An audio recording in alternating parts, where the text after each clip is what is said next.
Hello and welcome back to the Squared Circle with myself, Mr. David Alorka. And myself, Jo Aujla. That's right. Today we are here to discuss the Usyk versus Fury 2 press conference, which literally just went down. Now, Joe, talk to me. What did you think of it? Hold on, give me 1 second.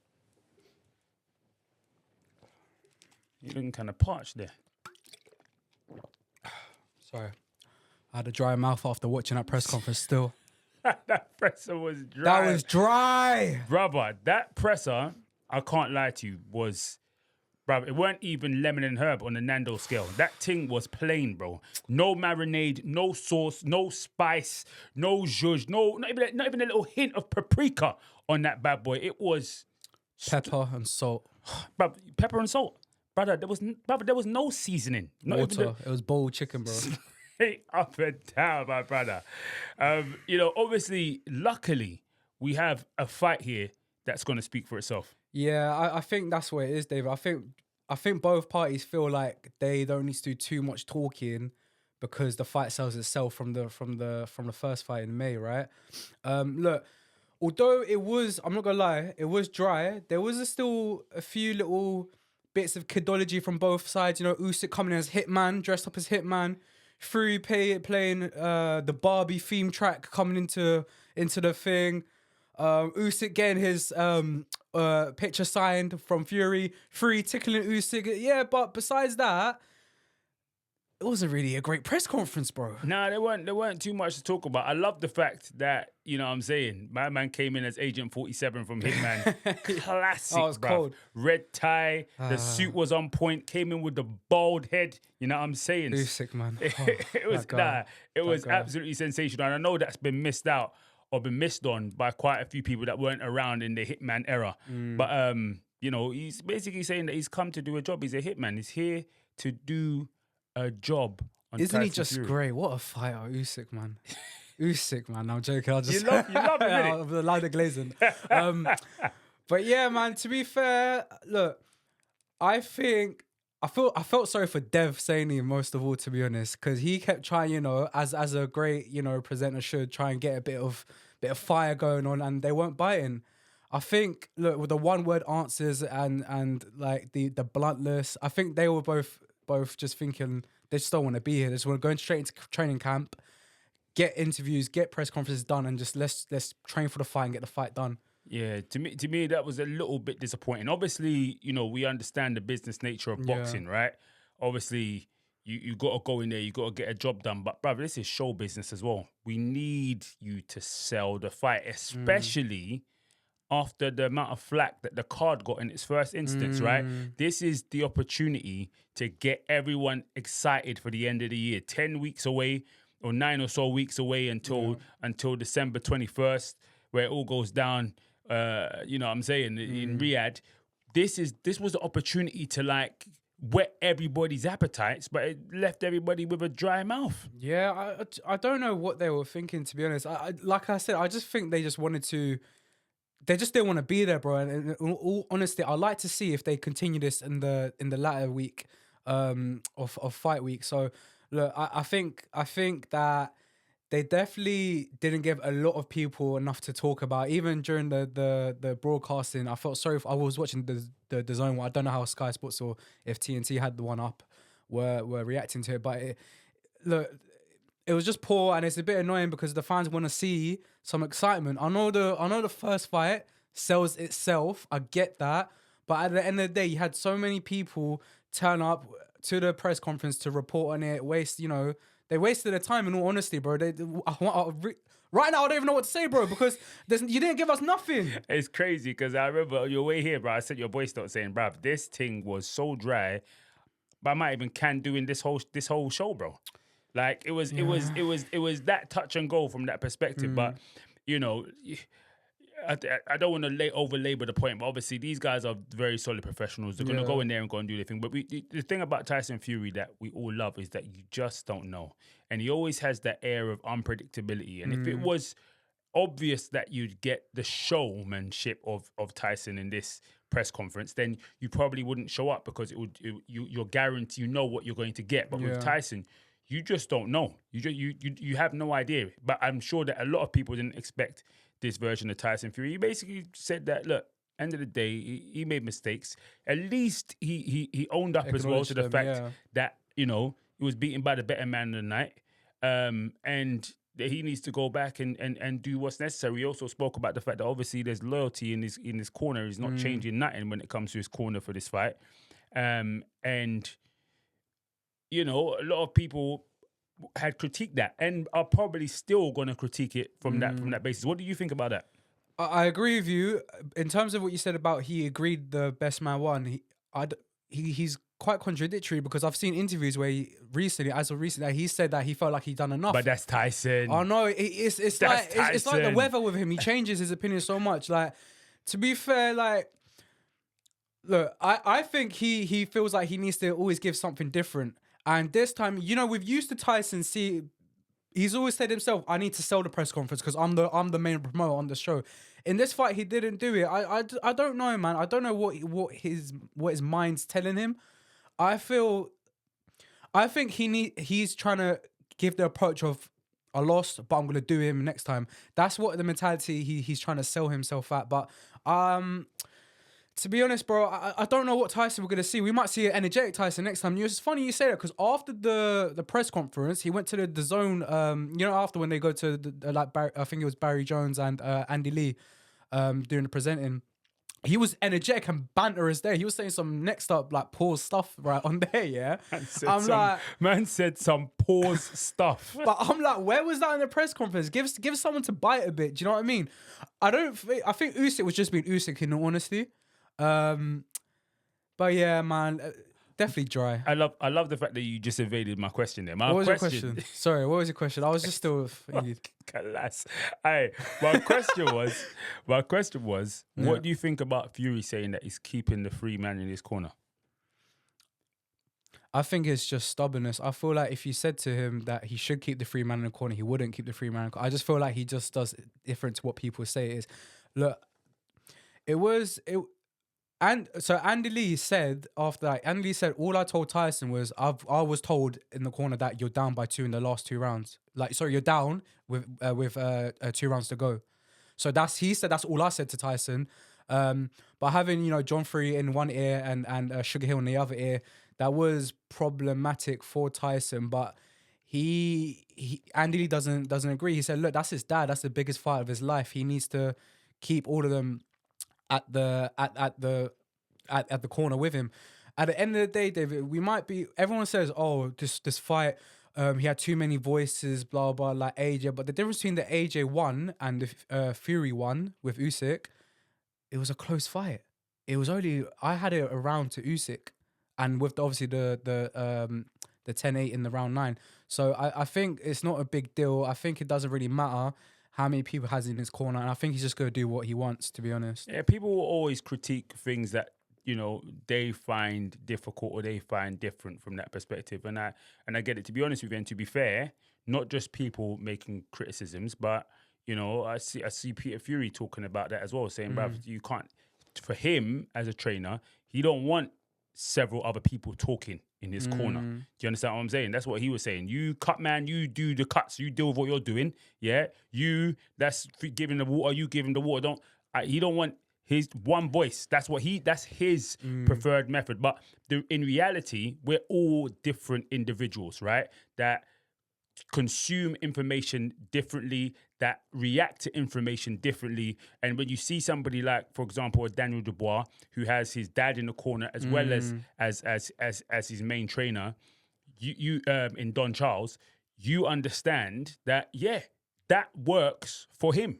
So although it may not be what the standard case is from that perspective, or it may not be what most people would like, for him, Tyson Fury, he's not looking at that as the reason why he lost or a reason as to why he lost. He's looking at it like, bruv, that's my thing. In fact, I might have lost more if my dad went in that corner. I might have been down more rounds if I didn't have Andy Lee in the corner as well. So we have to understand that it's not just from the viewpoint of, because we're trying to be surgical. We're looking at all the different factors and, okay, same way that like when a fighter loses and then we start looking back in hindsight and going, oh, look, the ring walk, look at the way he came in. He looked so, look at this.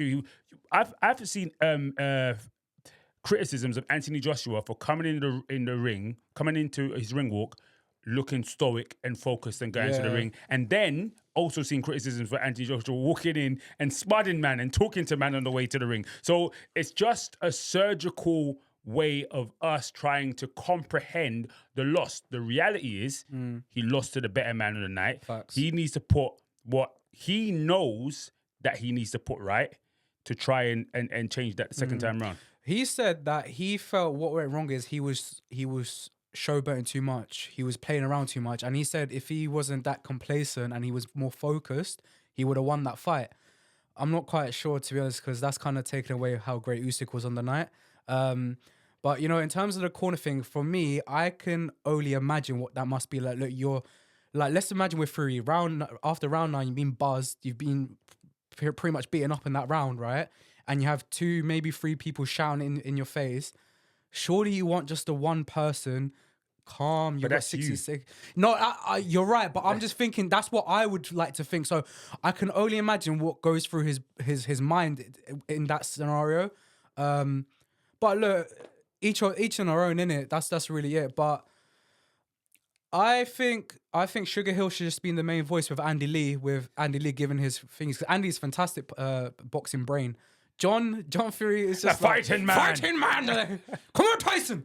And I'm just thinking, what's John really got to add in there in terms Tyson knows why John needs to be there. That's it. That's all. Look, we can all talk about what we prefer. Yeah. Because we are us, right? We're not Tyson Fury. It's true. He knows what he needs. And so, end of the day, for him, that's not something that he needs. Sometimes, you can overanalyze yourself to the point where the things that actually help you, you're cutting them off. And it's actually, that might not be, that's not what the issue was. Do you understand what I'm saying? You need to be able to analyze the situation yourself as a fighter and even as a human being, right? In life, I say sometimes, as in boxing, as in life. In life, you might be going down the wrong path, right? And somebody else can say, oh, the reason why you're going down this wrong path is because of A, B, C, and D. But you know that it's not D and it's not A. It's the B and the C. Do you see what I'm saying? For somebody else, it could be the A and the D as well as do you understand what I'm saying? Yeah. But for you have to be able to analyze yourself. You're going to have to be able to sit down in the dark room, no AJ pun, sit down in the dark room, right? And analyze yourself and say, all right, what was it that I know that I should be doing better? And of course, obviously, you have to take advice and outside voices because other people can see things that you don't see. But certain things will resonate with your heart that you know what, right? I need to cut this off. I need to stop that. I need to I was there were certain times where I was doing, single sessions when I should have been doing double sessions. And the rest of the world don't know that. All they see is Andy Lee, my dad, and Sugar Hill in the corner. And so they're saying that's the factor, or that's what I'm saying? Which Tyson's most definitely capable of doing that, because we can look at Wilder too, for example. He knew straight away from the last round in the first Wilder fight, I need to put it on him. And he made those adaptations and done it. And on top of that, when he came out and he said he was going to do that, no one believed him. Not even no one believed him. 95% of the boxing media said if he does that, he's getting knocked out. He's getting knocked out. It's not even that, he's getting wiped out. But that was mad, because even Wilder didn't believe him, though. And that's the thing. You see, he knew what he needed to do. Do you see what I'm saying? We could all sit there and go, no, Tyson, you need to be slicker. Just keep doing what you do. Because he was perfect that first fight. Understand what I'm saying? Basically, borderline. Yeah, but it's like, no, I need to put this man down. I need to meet his fire. Yeah. And you see, that is crazy to everybody. Same way it's crazy to everybody, him having 3 men in the corner. For Tyson, it's good. Facts. And it's not the first time he's been he's the underdog in this fight. It's not the first time he's been the underdog. Klitschko underdog, Wilder underdog, now Usyk. There's a pattern there. But in terms of But it's the first time him coming into a fight having lost. You know what I'm saying? True. But it's still not new in terms of him being doubted now, because the first fight, people was borderline 50-50 or maybe like 51-49. Do you know what I mean? But look, in terms of the adaptations he needs to do in this fight, look, Andy said that he was scared about the cut in his eye. That's why he never sparred. I didn't know that. He never sparred against anyone for the Usyk fight because he didn't want to get the cut open, and he revealed. I don't know if it's true or not, but if that's the case, it's not just because you're scared of the cut, but you're scared about the fight getting postponed and then the Bunsen burner. You know what I'm saying? Probably not, honestly, because you'd be thinking. Because HE said with the 10 mil, if you pull out your 10 mils out the purse, son. So he didn't want to do it. It weren't the worry about the fight. It was worry about the purse, cuz. Let's let that be known. Let's not laugh at like, wow, Fury's a fighting man. Nah, he don't want the 10 M's out of his purse, bro. Nah, nobody wants to lose 10 mil. If you feel like you're in a decent place, you're in a good place, you think, yeah, I'm not going to risk it. But nevertheless, he still didn't spar, according to Andy Lee. I don't know if it's true or not, but I don't see why Andy would lie, right? The fact he never sparred for Usyk is to me, is quite... You should have some confidence there. But like, if I had a couple of sparring, like, you know, a couple of spars and you know, got my fitness up, got my... Maybe even coming a little bit heavier, I can do a job this time. So I think Fury is actually thinking, look, there's a lot of things... There was a lot of reasons why the outcome was in that guy. And yet it was still a close fight. So if I do that next time, I got a chance. I got a big chance. But look, we're not here to talk about our predictions, how we see the fight going. That's for later down the line. Obviously, the press conference didn't give us much, so we're kind of drifting left. So let's talk about the undercard press conference, right? What obviously the undercard has been considered to be quite lackluster by mainstream boxing fans, right? Yeah. So talk to me about that press conference. What did you see or what did you sense from that press conference? Is there anything there that kind of gave you like a bit of excitement? McCann McGraw. Was it their conversation or yes? Oh right. No, of course they're amazing. I don't even class them as prospects anymore. Look, they're not prospect fighters. They're borderline world class fighters. Do you know what I mean? European level. They're proper, right? That fight already, we both know how good that fight already is, and the fact that they was giving them more fiery exchanges. I just can't see this fight not being a blockbuster fight, not being one of the fights of the night, and I can't see it being a bore. I can't see it being boring, bro. I think everything about that fight is exciting, and it's definitely a headline in this country. And yeah, I can't wait for that fight, to be honest. Nah, it's going to be an exceptional fight. European, Commonwealth, British, all on the line for that fight. What is there? Was there any key takeaways from the presser that grabbed you? I think just the confidence and how they both stuck it on one another straight away. Like they're not here to be friends. Sometimes in press conference, you wait for the other man to bite at first, like we saw with Italma McKeon. I'll explain that when we get into that. But the fact they went straight into a head-to-head, that's what really excited me in most... do you know what? It just excited me, to be honest. There's not really any specific words that were said besides McCann saying, who have you fought? You haven't really fought no one. And McGraw just saying, like, I'm going to fight you now. We'll see which one's the big boys. Look. But it was the energy. It was the energy, yeah. And my question to you is, do you think they're both prospects still, or they're there, or borderline there? Well, obviously, neither of them have campaigned at world level yet. So if you're looking at it from that perspective, then yeah, you could say they are. If you're looking at it from that perspective, then yeah, you can say they are still prospects. But it depends on that perspective. Yeah, I think, to be honest, I can't imagine that. I think Fury Usyk will be the fight of the night, to be honest, just because of the spectacle and from what we saw from the first fight. And I think they're both... Usyk said we're going to try and knock both one another out. But I think that, if it's not that, then this is the fight. But I want to talk about a quick fight that wasn't... The fighters weren't there at the press conference. It was Majov and Bowenchuk. And I was thinking about it today, yeah. That's one of the best fights in the division. And I know I'm going to be going a bit off topic here, but I was thinking about today, bro. You know when Crawford moved up to 154? I was thinking 154 is not really an exciting division. But then I thought about it, yeah. You got Crawford, you got Majimov, you got Bowenchuk, you got Murtazaliev, yeah. You got Tim Tszyu, you got Fedora, and you got Virgil Ortiz, yeah. They're the top 7 in that division, yeah.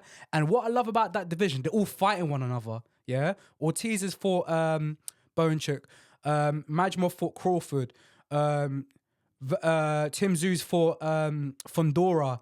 He's fought Matasalviev, who he lost to last week. Do you know what I mean? They're all fighting each other, and we don't see other divisions really. What Mixing it division? up. Yeah, what division really can say their top sevens fighting one another? Maybe heavyweights now, but besides that, what division can you say? Because that lightweight, super lightweight division drives me crazy. Yeah, Amount of talent there, they don't fight. But I just wanted to address that fight, and this is one of the best fights we got on the card. Without a shadow of a doubt. And then you also forgot that Errol Spence is also entering that space Yeah, as well. yeah, and apparently Jordan Ellis might move up as well. see what I'm saying? Yeah, it's really exciting division. Juicing up still. All right, then talk to me. You mentioned briefly Moses Tama. Yeah, so good step up for Moses. When I was watching that press conference, I thought Dempsey McKean was kind of talking a bit like sticking on and calling him like immature. There's a lot of things we can exploit. If I was Moses, I'd think, brother, who you talking to? Like, I'll think like that, but Moses didn't buy it. Good step up for Moses. I think McKean's only lost to Filip Hrgović, which is not really, before Dubois, was not really like a disgraceful name to lose against. So, look, if Tama gets past McKean, like, we already think he's the real deal, but he's top real deal. Then, where do you think Moses can go in the future? He can go all the way. I think Moses is the future heavyweight champion of the world, unified. I think he's going to have. I think he's just going to be dominating the division. I don't know if he's going to be dominating the division, but I believe that he will be a world champion and he will unify at some. Come on, he's young. He's got another. He could fight for another 20 years. Think about it, he's a teenager. He could fight for another 20 years. Yeah, 39. It's not surprising. Klitschko fought at 42, something like that, isn't it? So you're looking at somebody, and he's got the talent. So end of the day, as long as he doesn't put too much miles on the clock in terms of getting too much hits to the head and that, he can fight for a very long time. So I'm looking forward to seeing him. Obviously, your number one startlet, Mr. Isaac Lau. What did you think of him? Fam, you could tell Isaac's never been PR trained, innit? The amount of crud he was talking, like the swearing, the explicit language, the like dirty detail, bro. You can tell my man don't care what you're saying, yeah. And yeah, man, shout out Isaac Lau in it. Just it is what it is, isn't it? It's all right, but it's a decent fight, you know, because we got Lee McGregor. They've been bumping heads for a minute now. They've been wanting to fight for a while, and I'm surprised Lee didn't give it back to Isaac as much as he usually would have. I've seen in the past. He let Isaac talk a lot. I don't know if there's anything to get from that. Yeah, it's about 10 weeks away. These men are not they're not fully at the races yet. So end of the day, when it comes to the fight week press conference, I think that's when we're going to see a lot more grit, a lot more. And that's, to be honest, that's what I'm hoping for. Because obviously, like we're saying, the press conference as a whole has been dry, but somehow we've managed to suck 20 minutes out of it. He looks like he wants to say something. Whoa. Go on. Bash. What about my man? Bash. Don't forget about Johnny Fisher, son. Run Johnny Fisher real quickly. Quick one. I just think Dave Allen knows he's going to lose. The way he's talking, yeah. So I remember it's mad, innit? Like, Dave Allen, you're not fooling no one, cuz. Savage. No, it's true, bro. Because should I tell you why? I was driving, so obviously I wasn't watching the press conference, but I had it on Bluetooth, right? And I can hear the voice. There's no conviction in Dave Allen's voice. That said no bass. No, there's not. Dave Allen's saying, Dave Allen kept saying, if Johnny Fisher's not the real deal, then I'll got a chance. I'm like, but if he is, then I'm gonna get blown away. Like, he's basically saying, without saying it, I'm here for a paycheck. He's saying the White Ryan has lost his horn, bro. He's gone. Yeah, Romford Bull is going to run over him, and he's acknowledged that as well. And I think Johnny Fisher's trying to find a way to sell it as well. Look, these man, like, there's not a lot of they're boys in it, so there's not going to be a lot of bumping heads, a lot of trash talking, and to be fair, I'm like, we're talking about the main event. Even the press conference was a bit, stale. As in the undercard, I think just McGraw and McCann and Isaac Lau and McGregor was the only ones. Besides that, it was a bit dry, man. But I told you, it was Nando's playing, bro. Not even Lemon and Herb. Anyway, listen, guys, let us know what you thought of the press conference. If you didn't watch the press conference, you probably don't have to go back and watch it. You know what I'm saying? All the information is, I'm saying, right here. Let us know what you want us to talk about in the comments, and also let us know what your predictions are for these fights. Obviously, you can change them closer to the time, but let us know what you think is going to be happening across all of these fights on the card. For sure. Yep. I've been David Alorka. And I've been Jo Aujla. You've been watching The Squared Circle. We'll see you again next time. See you later.